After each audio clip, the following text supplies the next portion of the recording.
కొద్దిసేపు చూసానా. వెంకటకృష్ణ, మీకు ప్యానల్ పెద్దలందరికీ నమస్కారాలు. అసలు జగన్మోహన్ రెడ్డి గారు పూర్తిగా బ్యాలెన్స్ తప్పిపోయాడేమో అనిపిస్తుంది నాకు. ఎందుకంటే ఓటమి భయం ముందే పట్టుకునింది అతనికి. ఓటమి భయం ముందే పట్టుకునింది. నేను చూసిన టైంలో ఏదో పద్మవ్యూహము, నన్ను పద్మవ్యూహంలో ఇరికిచ్చారు, నేను అభిమన్యుడు కాదు అర్జునుడు అని చెప్పి ఆయనకి సర్టిఫికేట్ ఇచ్చుకుంటున్నాడు. జగన్మోహన్ రెడ్డి గారు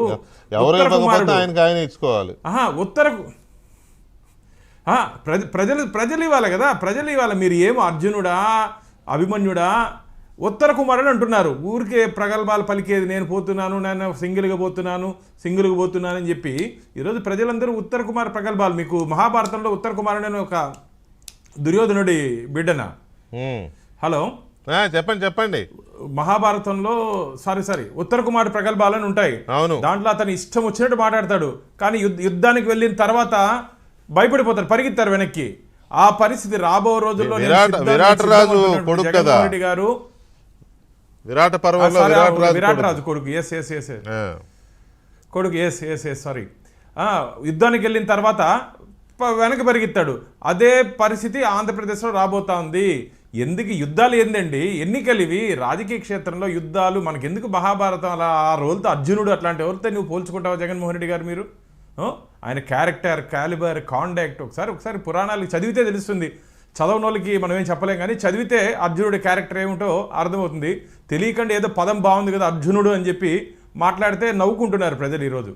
కాబట్టి రాబో రోజుల్లో ఆంధ్రప్రదేశ్ ప్రజలు జగన్మోహన్ రెడ్డి గారిని ఇంటికి పంపించడానికి సిద్ధంగా ఉన్నారు. ఇంటికి పంపించడానికి ఈరోజు విశాఖపట్నంలో మీటింగ్ పెడితే ప్రతిపక్ష నాయకుల్ని అందరినీ అరెస్ట్ చేసి ఇంట్లో పెట్టారు. ఇంకంతే ఒక 30 రోజులు అంతే. మీ మాట అధికారులు వినే రోజు కూడా ఇంకొక 30 రోజులు ఉంటుంది. దానిపైన అధికారులు మీ మాట వినే పరిస్థితి కూడా లేదు. ఎందుకంటే ఎన్నికల నియమాలు వచ్చే అవకాశం ఉంది. కాబట్టి ఆంధ్రప్రదేశ్లో అధికారులు కూడా మీ మాట వినరు.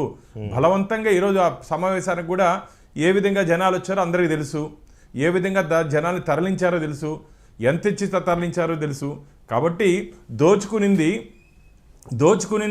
ఖర్చు పెడితే వస్తే జనాలుతో ఈరోజు మీరు బహిరంగ సభలు పెడుతున్నారు. సిద్ధం అని ఉంటున్నారు. నేను కూడా ఈరోజు తిరుపతిలో చూశాను. దేనికి సిద్ధం జగన్మోహన్ రెడ్డి గారు? మీరు 4 సంవత్సరాల 9 నెలల కాలంలో ఏదైనా ఒక మంచి పని చేసి